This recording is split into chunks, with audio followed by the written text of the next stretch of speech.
everyone, welcome back to our channel. This is part second of Code of Wages 2019. हमने अपने last video में जो चीज़ें discuss की थी वो बहुत इंपॉर्टेंट थी क्योंकि वो बेस बिल्ड कर रही थी हमारे इस एक्ट को लेकर। उसमें हमने डिस्कस किया था जितने भी इम्पॉर्टेंट डेट्स थे इस एक्ट के अंदर कि ये कब आया, लोकसभा में कब पास हुआ, राज्यसभा में कब पास हुआ, वो हमने डिस्कस किया। हमने समझा कि ये एक्ट आया ही क्यों, ज़रूरत ही क्यों पड़ी, वो हमने समझा। और प्लस हमने देखा था कि इस जो बेसिक इसके फीचर्स हैं वो हमने डिस्कस किए थे लास्ट वीडियो में। मैं लिंक प्रोवाइड कर दूंगी, आप वो वीडियो देख लीजिएगा, तब इस वीडियो को देखोगे तो ज़्यादा क्लियर होगा। अब हम इस वीडियो में डिस्कस करेंगे अब ये जो एक्ट है वो एप्लीकेबल कैसे कैसे होगा, कहाँ कहाँ होगा, और जो इम्पोर्टेंट डेफिनेशंस हैं। डेफिनेशन से आपको पता होगा कि अगर आप जितने भी वेजेस के रिगार्डिंग आप लॉज पढ़ रहे हो आपके लेबर्स लॉ में, उसमें हर एक में जो आपका वेजेस का डेफिनेशन है वो चेंज है। कहीं पे ओवर टाइम प्लस हो रहा है, कहीं ओवर टाइम माइनस हो रहा है, कहीं आपका डीए प्लस हो रहा है तो एचआरए प्लस नहीं हो रहा है। तो ये सारी जो चीज़ें थी वो बहुत कंफ्यूजिंग थी। एक क्लियर कट वेजेस का डेफिनेशन नहीं था, सब जगह वैरी कर रहा था। तो बहुत मेजर चेंज हुआ है इस एक्ट के अंदर। इसमें आपको एक वेजेस का डेफिनेशन दिया गया है जो हर जगह एप्लीकेबल होगा। तो ये इम्पॉर्टेंट है, तो इसलिए हम डेफिनेशंस को बहुत अच्छे से पढ़ेंगे क्योंकि यहाँ से क्वेश्चंस बन सकते हैं। अगर आप एमसीक्यूज कर रहे हो, इवन आप सिर्फ इसे नॉलेज के लिए पढ़ रहे हो, तो ये बहुत इंपॉर्टेंट है क्योंकि ये एक मेजर चेंज था। इसी को लेते हुए मतलब ये एक इम्पॉर्टेंट रीज़न था कि हम इस एक्ट को लाए हैं कोड ऑफ वेजेस को, क्योंकि पहले इतना ज़्यादा केओस हो गया था कि हमारे जो डेफिनेशंस हैं वेजेस की वो क्लियर नहीं हैं, हमारे जो लेजिस्लेशंस थे वो बहुत कंफ्यूजिंग हो गए थे। तो इसलिए एक सिंपल सा कट देने के लिए ये एक्ट को लाया गया है जो 2019 में आया है। तो अब देख लेते हैं, मैंने बताया था इस एक्ट के अंदर जो 4 एक्ट थे उसको आपका रिप्लेस करके इसको लाया गया, या फिर आप कह सकते हो कि अमालगमेट कर दिया। वो सारे चारों एक्ट को एक ही में करके कोड ऑफ वेजेस को लाया गया है। जितने भी उसके बेसिक फीचर्स थे उस एक्ट के इसमें इंक्लूड किए गए हैं, या फिर अमेंड करके इंक्लूड किए गए हैं, या फिर वो पुराने वाले ही हैं कि बोनस मिलेगा, आपका पेमेंट ऑफ वेजेस जो आपका टाइमली होना चाहिए था वो सब तो हो रहा है, बट कुछ चीज़ें आपकी अमेंड की गई हैं। तो ये आपको अमालगमेट करने की ज़रूरत क्या पड़ी, पहले वो समझ लेते हैं। The proposed legislation intended to amalgamate, simplify and rationalize the relevant provision of following 4 central labor legislation relating to wage। तो वही कह रहा है कि आपकी अमालगमेट करने की जो ज़रूरत थी वो सिंप्लीफाई करेगा। ये जो 4 एक्ट को अमालगमेट करके एक एक्ट बनाया गया है वो सिंप्लीफाई कर रहा है, रेशनलाइज कर रहा है वो सारे एक्ट्स को, और एक क्लियर कट आपको एक बात दे देगा कि हाँ ये चीज़ें होंगी। एक क्लियर आपको एजेंडा मिल जाएगा। कौन कौन सी वो एक्ट है? Payment of wage act 1936, minimum wages act 1948, payment of bonus act 1965 and equal remuneration act 1976। तो ये 4 एक्ट आपका वो किया जा रहा है, नाम याद कर लीजिए, बहुत इंपॉर्टेंट है। The amalgamation of a said law will facilitate the implementation and also remove the multiplicity of a definitions authority without compromising on basic concept of welfare and benefit to the workers। वही मैंने बताया कि आपकी जो चीज़ें हैं वो जो बहुत ज़्यादा मल्टीप्लाई हो रही है, बार बार आपकी जो वेजेस के डेफिनेशंस हो रहे थे, और हर एक एक्ट में खुद की अथॉरिटीज़ को बिल्ड करना, उनके वर्किंग को संभालना, तो ये सारी चीज़ें जो बर्डन बनता जा रहा था, जो पाइलअप होती चीज़ें जा रही थी, और वो चीज़ें कंफ्यूज कर रही थी, दोनों को कंफ्यूज करती हैं, वर्कर्स को भी कंफ्यूज कर रही हैं, एम्प्लॉयर को कर रही हैं, ट्रेड यूनियन को कर रही हैं। तो वो सारी कंफ्यूजन हटा के हम लोग ने एक सिंपल सा लाया code of wages. The proposed legislation would bring use of the technology in the enforcement. तो अब इसमें टेक्नोलॉजी का यूज़ होने लगा। जैसे इस एक्ट के अंदर मैंने अपने लास्ट वीडियो में ही बताया था कि इसमें आपका जो पेमेंट ऑफ वेजेस है वो आपका चेक के थ्रू या फिर डायरेक्ट ट्रांसफ़र होगा वर्कर के अकाउंट में। तो वो सारी चीज़ें क्या है, अब टेक्नोलॉजी का यूज़ इसमें बढ़ाया जाएगा। इस एक्ट के अंदर जो एम्प्लॉयर है, जो वर्कर्स हैं, उनको हम इंगेज करेंगे कि वो टेक्नोलॉजी को यूज़ करें और एक्ट का जो फुल फ़ायदा ले सकें। और क्या चीज़ें हैं, all these measures would bring transparency and accountability which would lead to more effective enforcement. तो क्या होगा, ट्रांसपेरेंसी बढ़ेगी। अब लेबर को भी पता है कि वो कहाँ पे अप्लाई करेगा, उसका कौन कौन से राइट्स हैं, ये सारी चीज़ें उसको पता है, क्योंकि अब चीज़ें और ट्रांसपेरेंट हैं और बहुत सिंपल हो गई हैं। अब कॉम्प्लिकेट नहीं कर रहा है। अब वो पहले क्या होता था, लेबर पेमेंट ऑफ वेजेस को भी पढ़े, उसको भी समझ आना चाहिए कि उसमें क्या हो रहा है, फिर इक्वल रेम्युनरेशन भी उसको पता होना चाहिए। तो ये सारी चीज़ें बहुत कंफ्यूजिंग हो रही थी। The facilitate the ease of the compliance of labor law will promote setting up more enterprises, thus catalyzing the creation of employment opportunity। तो इसकी वजह से आपका जो जो इंटरप्राइज है, जो आपके एम्प्लॉयमेंट अपॉर्चुनिटी है, वो इंक्रीज होंगी। क्योंकि अब जब लेबर लेजिस्लेशन कम है तो देखिए, लेबर को तो आपको फ़ायदा हो ही रहा है, बट जो आपका एम्प्लॉयमेंट जनरेटर है, जो आपका एम्प्लॉयर है, उसको भी तो ईज हो गया ना कि वो 4 कंप्लाइंसेस को नहीं फॉलो करना पड़ रहा है, अब उसको 1 कंप्लाइंस फॉलो करनी है। तो इसलिए आपका जो अपॉर्चुनिटी है लेबर जनरेशन का, वो भी इंक्रीज होगा। तो ये हमने देख लिया कि क्यों ज़रूरी था ये चारों को इंक्लूड करना, क्या क्या इसके इम्पोर्टेंट पॉइंट्स हैं। अब देखते हैं एप्लीकेबिलिटी। ये आपका कोड ऑफ वेजेस भी कहा जाता है, कोड ऑफ वेजेस 2019, और ऑल ओवर द इंडिया ये लगता है। अब डेफिनेशन देख लेते हैं। देखिए क्या होता है, क्वेश्चन जब बनते हैं तो कभी कभी क्वेश्चन ऐसे बन जाते हैं कि ये जो डेफिनेशन है वो किस एक्ट के अंदर था। आपने कई बार अगर आप क्वेश्चन सॉल्व कर रहे हो तो आपने देखा होगा कि पूछा गया है कि आपके एग्जेम्प्टेड एम्प्लॉयज़ किस एक्ट के अंदर आते हैं। तो ये सारी चीज़ें आपको पता होनी चाहिए, इसलिए मैंने डेफिनेशन पे ज़्यादा यहाँ ध्यान दिया है। Contractor in relation to establishment mean a person who undertake to produce given result for the establishment other than a mere supply of a goods or article of a manufacture to such establishment through the contract labor or supplies contract labor for any work establishment or the human resource। वही contractor क्या होता है, कोई एक ऐसा बंदा जो supply कर रहा है लेबर्स को उस एस्टैब्लिशमेंट में काम करवाने के लिए, वो आपका कॉन्ट्रैक्टर होता है। और जो कॉन्ट्रैक्टर के अंदर जो लेबर्स होते हैं वो उनको नहीं पता होता कि लाइक उनका प्रिंसिपल एम्प्लॉयर को नहीं पता होता कि वो एज अ कॉन्ट्रैक्ट लेबर है कि क्या, बट वो उससे काम करवा लेते हैं। तो आई होप आपको ये क्लियर हो गया। कॉन्ट्रैक्ट बहुत इजी सा डेफिनेशन है, पर कॉन्ट्रैक्ट लेबर में कुछ चीज़ें हैं जो इसमें चेंजेस हुए हैं, तो वो देख लेते हैं। Contract labour mean a worker who shall deem to be employed in or any connection with an work of an establishment which he is hired in or in connection with the such work by through a contractor with or without the knowledge of the principal employer, including interstate migrant worker, but does not include worker other than part-time employee who। तो पहले ऊपर का समझ लेते हैं। आपका जो worker है, जो आपके कॉन्ट्रैक्ट वर्कर, वो वर्कर्स होंगे जो काम कर रहे हैं किसी एस्टैब्लिशमेंट में, किसके थ्रू, कॉन्ट्रैक्टर के थ्रू। इसमें 2 केसेस हो सकते हैं कि आपका जो प्रिंसिपल एम्प्लॉयर है उसको पता हो या ना पता हो। उसको ज़रूरी नहीं कि उसको पता हो कि जो वर्कर हैं वो कॉन्ट्रैक्ट बेसिस पे वर्कर कर रहे हैं या फिर कौन कौन कर रहा है, पर उसको काम से मतलब होता है। तो वहाँ पे यही कह रहे हैं कि विद नॉलेज और विदाउट नॉलेज भी वो हो सकते हैं। और इसमें कॉन्ट्रैक्ट वर्कर में आपके इंटर स्टेट माइग्रेंट वर्कर भी आएंगे, बट कौन कौन इंक्लूड नहीं होंगे other than part time employees. आपके पार्ट टाइम एम्प्लॉयज़ इंक्लूड नहीं होंगे।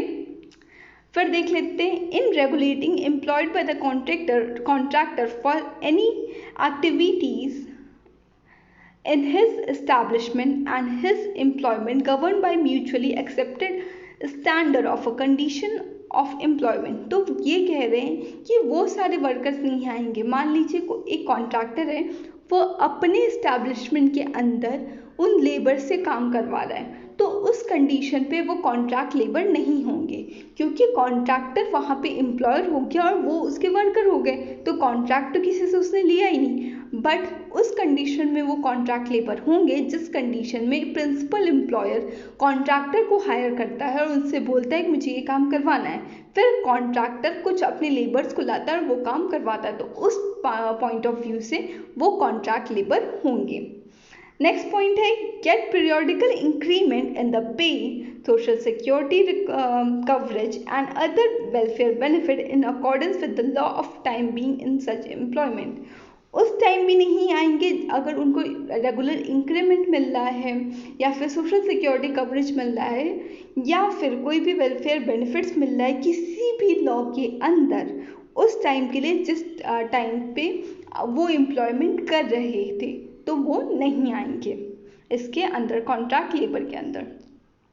डायरेक्ट टैक्स मीन्स क्या होता है, जो इनकम टैक्स आपका होगा, कंपनीज टैक्स होता है, और एग्रीकल्चर इनकम टैक्स लॉ के अंदर जो भी टैक्सेस होते हैं, जो भी चार्ज आपको पे करने होते हैं, वो आपके डायरेक्ट टैक्स के अंदर आते हैं।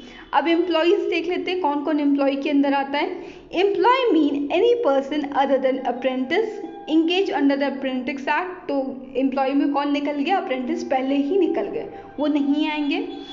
Employed on wages by an establishment to do any skilled, semi-skilled or unskilled manual, operational, supervisory, managerial, administrative, technical, clerical work for a hire or reward, whether the term of employment be expressed or employee, and also include a person declared to be employed by the appropriate government but does not include any member of the armed force or union।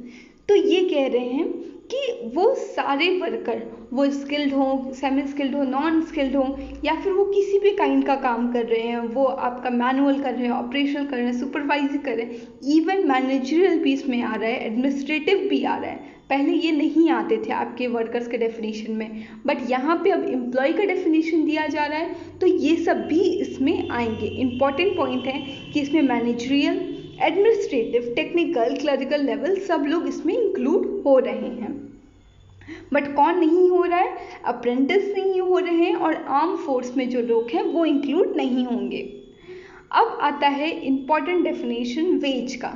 अब veg में क्या चीज़ें include होंगी, क्या चीज़ें include नहीं होंगी, वो देख लेते हैं।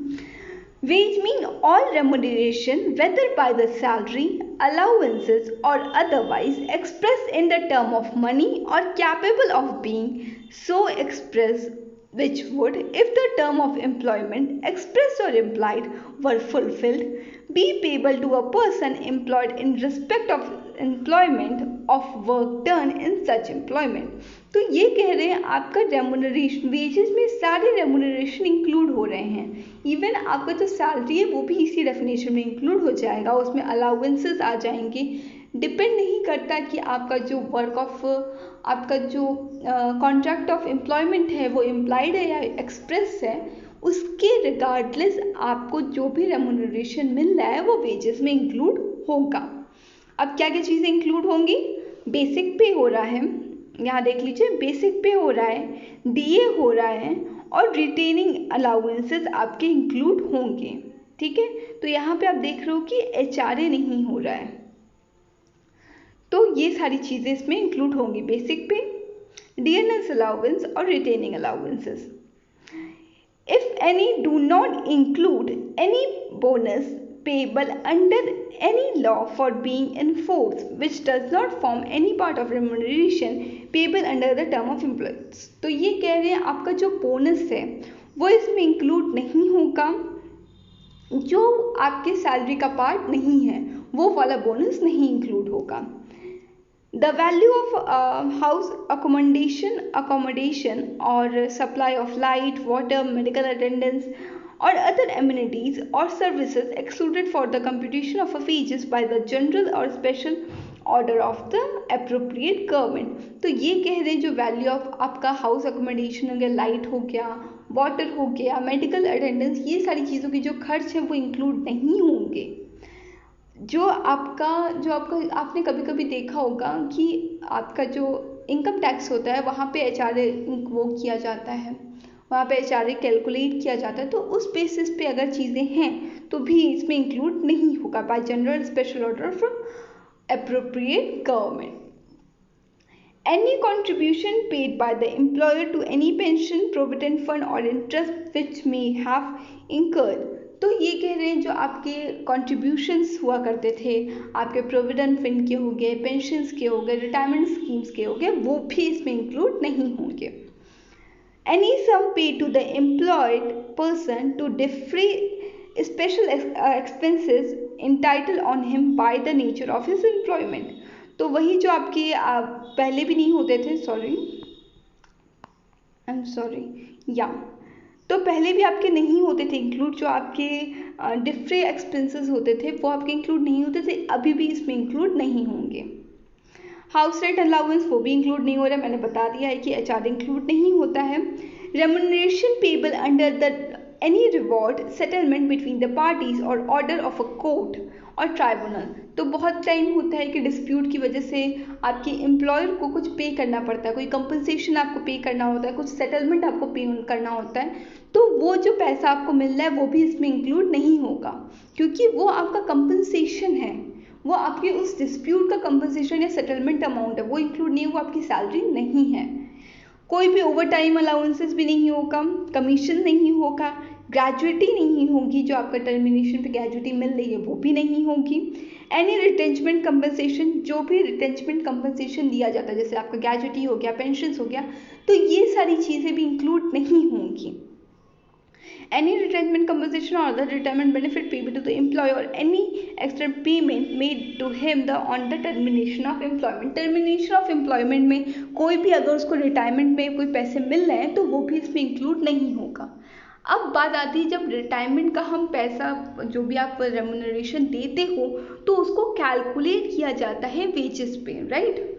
जब हमने पेमेंट ऑफ ग्रेजुएटी देखा था तो वेजेस पे ही अपन कैलकुलेट करते थे, तो उसको देख लेते हैं.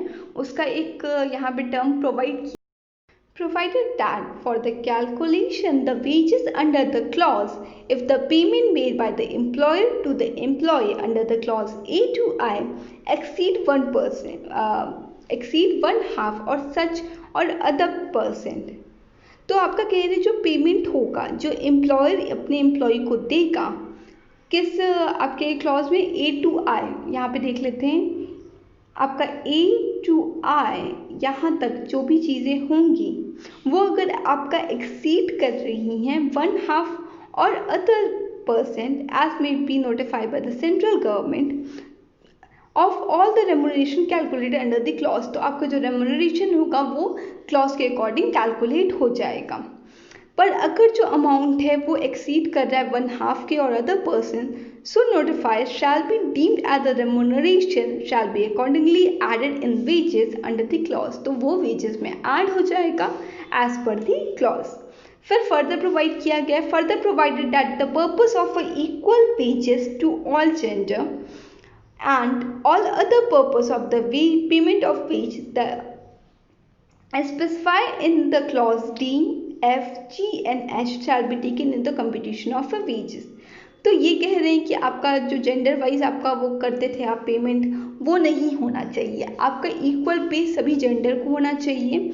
और जो आपका स्पेसिफाई किया गया है यहाँ पे डी में, जो आपका कन्वीनियंस अलाउंस दिया जा रहा है, आपका हाउस रेंट अलाउंस दिया जा रहा है, या फिर आपका ओवर टाइम अलाउंसेस दिया जा रहा है, वो shall be taken for the computation of wages. अब एक्सप्लेनेशन देख लेते हैं. Where an employee given in lieu for whole or part of the wages payable to him, any remuneration kind of by his employer, the value of such remuneration in kind which do not exceed 50% of a total wages payable to him shall be deemed for the form of the part of the wages. तो ये कह रहे हैं जो आपका remuneration है वो आपका जो डिफरेंट रेम्यूनरेशन है वो एक्सीड नहीं करना चाहिए 50% से आपके सैलरी के. मान लीजिए आपकी सैलरी 10,000 है जो बेसिक पे है, तो आपका जो टोटल रेम्यूनरेशन है वो 5,000 ही होना चाहिए. आई होप ये क्लियर हो गया होगा छोटे से पॉइंट से. अब एक नया यहाँ पे मुझे टर्म मिला, सेल्स प्रमोशन एम्प्लॉय। तो ये आप देख लो, क्योंकि यहाँ से क्वेश्चन बन सकते हैं कि सेल्स प्रमोशन एम्प्लॉय किस एक्ट के अंदर आता है, तो वो कोड ऑफ वेजेस 2019 के अंदर आता है। Sales promotion employee define in the clause D of section 2 of a sales promotion employee condition service act 1976 for the purpose of the proceeding under the code of relation, the industrial dispute including any person who has been dismissed, discharged or retrenched or otherwise determinated in the connection with or as a consequences of that dispute, or those dismissal, discharge and retrenchment led to the dispute but do not include any person। तो यहाँ पे आपके sales promotions वो सारे employees होने वाले हैं जो आपके इस एक्ट के अंदर आ रहे हैं। किस एक्ट के अंदर? Sales promotion employee condition of service 1976। और कौन कौन इसमें इंक्लूड नहीं होगा? वो इस जो भी आपका एयरफोर्स में काम कर रहा है, आर्मी एक्ट में कर रहा है, जो आपके पुलिस सर्विस मैन हैं, आपके जो पुलिस ऑफिसर्स हैं, जो आपके मैनेजरियल या एडमिनिस्ट्रेटिव कैपेसिटी के लोग हैं, वो भी नहीं होंगे। Who is employed in the supervisory capacity drawing wages in exceeding 15,000 rupee per month as the amount may be notified by the central government time to time। यहाँ देखिए फर्स्ट टाइम या इस एक्ट के अंदर वेज सीलिंग दी गई है 15,000 रुपी। अगर किसी सुपरवाइजरी कैपेसिटी का है, किसी सुपरवाइजरी पर्सन का है, उससे ज़्यादा है, तो वो इसमें नहीं आएगा, सेल्स प्रमोशन एम्प्लॉयज़ में नहीं आएगा। अदरवाइज अगर उसका कम है तो वो इसमें इंक्लूड होगा। तो आप मैनेजरी और एडमिनिस्ट्रेटिव भी नहीं आ रहे, पुलिस ऑफिसर भी नहीं आ रहे, एयरफोर्स और आर्मी भी नहीं आ रहा है। तो ये आपके इम्पोर्टेंट डेफिनेशंस थे जो यहाँ पे ख़त्म होते हैं। नेक्स्ट वीडियो में हम जो चैप्टर वाइज चलेंगे, उसमें काफ़ी 3 चैप्टर्स अलग अलग एक्ट वाइज है। मिनिमम वेजेस का आपका चैप्टर 2 है, तो वैसे ही हम चैप्टर वाइज चलेंगे कि हम ये चीज़ों को बहुत ब्रीफली पढ़ लें। तो that's all, thank you for watching and please आप चैनल को सब्सक्राइब कर दीजिए और टेलीग्राम ग्रुप पे में फॉलो कीजिए। Thank you. Provided that for the calculation the wages under